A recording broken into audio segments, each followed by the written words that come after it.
As it is the end of Q3 of 2025, it is time for us to do another reading journal setup together, but I wanted to do it in a package from T-Fossey today because not only do I love getting journal packages from T-Fossey, this particular box, if you can hear it, the package is rattling around in there, which means that this journal is a little smaller than what we're usually working with, and I want to experiment today with some different dimension sizes. So a big shout out to T-Fossey for sponsoring today's video. Let me open this package and show you the journal, question mark, is it a journal, that we got in the mail this round. And by the way, there is going to be a giveaway in this video, so if you want to get a free T-Fossey journal for yourself, make sure you stick around to the end. One more disclaimer is that I have been sick for the past couple of days, and so my voice may sound a little hoarse. I am in the process of recovering and getting better, but if I sound just a teeny bit nasally, that's why. Opening up this box together, drumroll please. 3, 2, 1. Oh my goodness. Okay, so as always, they have their little thank you card in there from T-Fossey, but then below it, if you can see, we have a square notebook slash sketchbook in here today. This is very different from the usual stationery products that T-Fossey sends me. We always love to work with bullet journals, usually A5 bullet journals, since those are my usual size that I use on a daily basis. But this particular journal slash sketchbook, I suppose, is a little different than ordinary, partially because it's square, so a completely different dimension size that I'm used to, and it also is tiny. I mean, look at it next to my hand. This is not the size of a regular bullet journal. In comparison, this is the size of my A5 bullet journal that I use on a day-to-day basis, and this is the size next to it. They are almost equivalent in width, but definitely not in height. If I pull a ruler out, you can see that this notebook is about 5.7 inches, both vertically and horizontally. So between 5 to 6 inches of square notebook, and I'm so excited to try this out with you guys. Now, as always with T-Fossey, we have beautiful, beautiful cover design, but instead of something like faux leather, this is actually a cloth bound notebook, and it has this really gorgeous painted flower detailing all over the front, spine, and back of this journal. There is, of course, an elastic enclosure, and as you can see down here, a bookmark as well. So it kind of blends the line between journal and sketchbook. If I open the very first page, there is no nameplate as usual. It's just the plain white paper. And as you flip through these, you can tell that there is no dot grid like there usually is. It is just clean, crisp white pages of 160 GSM thick paper. So this is the same thickness as the paper in their bullet journals, but once again, it's not dotted, it's completely blank, and it works as a sketchbook, a drawing pad,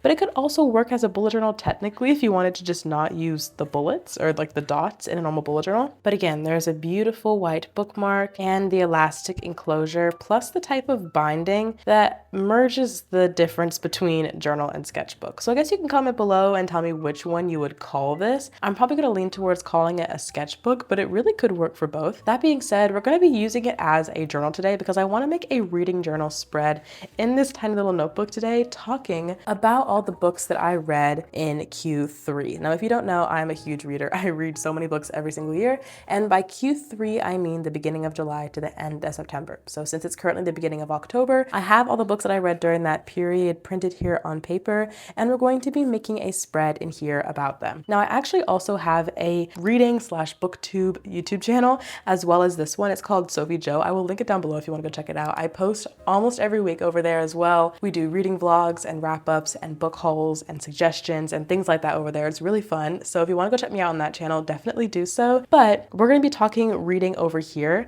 I'm going to make this spread and kind of just discuss my general thoughts from the books that I read this month. So technically you might get a good book rec from this video as well as we test out this new journal from T-Fossey. So with all that being said, let me cue the time lapse and let's get right into it. Okay, besties, we're switching to voiceover mode here, but unfortunately my voice is still just as stuffy, so please bear with me. But for this new scrapbook spread in my journal, I wanted to use some papers in the background before I even start gluing in the covers of the books that match the style of the cover. Now, I know that for my Q2 reading journal video, I did something very similar with like a pink floral theme, but I figured it was worth doing something similar again because, again, it matches the covers. I was trying to find some scrapbooking and ephemera pieces that gave very similar vibes to this like rose rose, oil painting, pink and green aesthetic. And no, it doesn't really match like autumn necessarily, which I guess is what I think of when I think of Q3. But technically like Q3 is July, August, and September, and autumn really fits only for September. So I was like, I can lean into pink for this little setup, and then maybe I'll do more of an orangey theme for like the October, November months later when I do a Q4 reading wrap up. So yeah, that was my thought process going into this, but I was just trying to find a bunch of ephemera, stickers, scrapbooking paper, stuff like that I could layer into the background here. I wanted it to be busy and colorful for sure, but I didn't want it to be too distracting to the point where you couldn't like see the individual covers of the books. Now I won't lie, I read a lot of fantasy, so as you will see, a lot of fantasy have like dark covers, like lots of blacks and reds and things like that, so it doesn't quite match the aesthetic at all of this like really coquette cottagecore like pink and rose vibe that I'm going with like all these papers back here. But all that to say, like I wanted them to be lightly colored anyway because I want the book covers to stand out on top of them and not blend in to the background too much. So that was the thought process.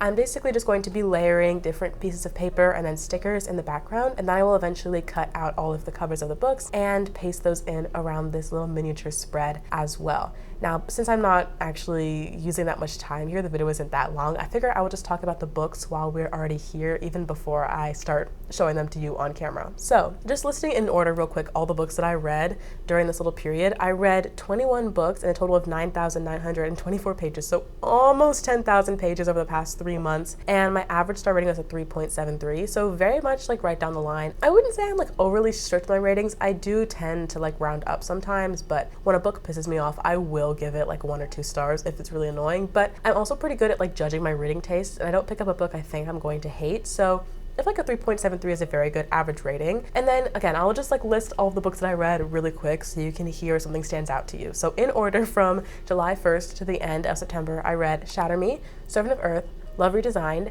Ashes and the Star-Cursed King, Seven Husbands of Evelyn Hugo, Time of Your Life, The Atlas Six, Jazzed Crown, Daydream, Songbird in the Heart of Stone, A Good Girl's Guide to Murder, On Wings of Blood, Off to the Races, The Wolf King, A Stark Few, The Night Prince, Divergent, Unwanted, House of Flame and Shadow, For the Wolf, and Chasing the Wild.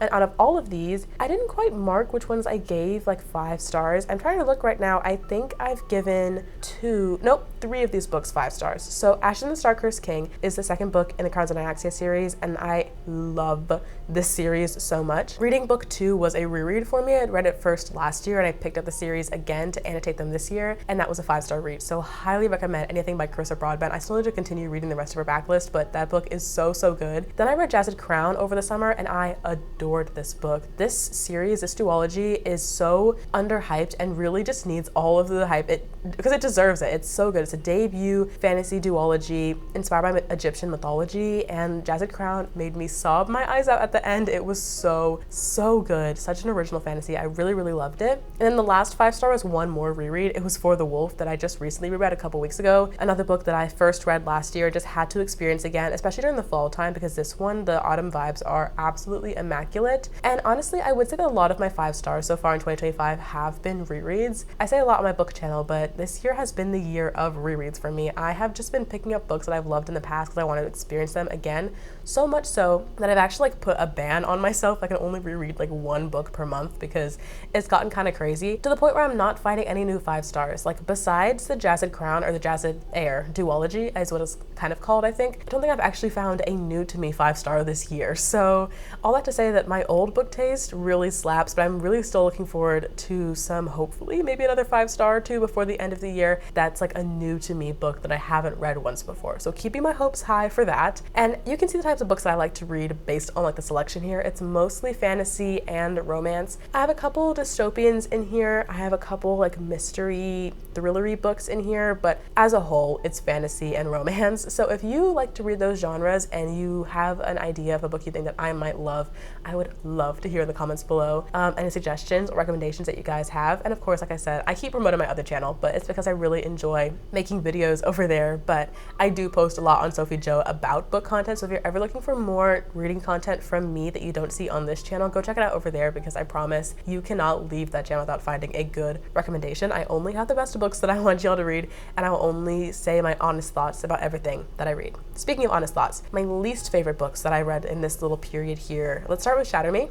Sorry to all the girlies and guys that are nostalgic out there and read this when they were super young and loved this book. I read it for the first time this summer and absolutely hated it. I gave it 2 stars. The writing was so annoying. I couldn't get through it, so I really, really disliked this book. Let's see what else. Okay, The Night Prince was really, really disappointing to me. I read The Wolf King and loved it. It was like a 4-star, really exciting fantasy book, which is why The Night Prince disappointed me so much. I gave it 3 stars, so it wasn't like a terrible 1-2-star book, but it was just such a downgrade from book 1 in my opinion, and such a disappointment. I just didn't care about the characters. You know, I was reading it and I was like, oh, so like they're boring and I don't actually care at all. And the audiobook was also terrible. I just hated the way that the voice actors were like being so overly dramatic. It was so annoying. So I really disliked that book. And then the last book on this list, Chasing the Wild, I actually DNF'd. I gave it, I think, 2 stars on Goodreads. So I didn't actually like, you know, despise it. But basically this book was kind of insta-lust, and I didn't like the way that the guy was treating or talking about the woman's body in this book. And so I started it, I was enjoying it, and then I got to like the first spicy scene and I was like, oh, this is like, nah, I don't like this. And again, I'm a kind of girl who is fine with a spicy scene, but these ones were just not working for me. So I was like, I'm just gonna leave this one be. I DNF'd it. So out of all the books in this spread, we kind of started and ended with like 2 of my most disappointing, but that doesn't mean that there were not a lot of gems in here as well with everything else that I read during these couple of months. So yeah, that's kind of the wrap up, I suppose. That's almost the end of the spread. I'm just gluing in the last couple of book covers here, and that'll be it. So again, it's a different kind of spread that I'm used to. No big title, no like very structured plan to how everything's laid out, but I think it's kind of cute and I hope you like it.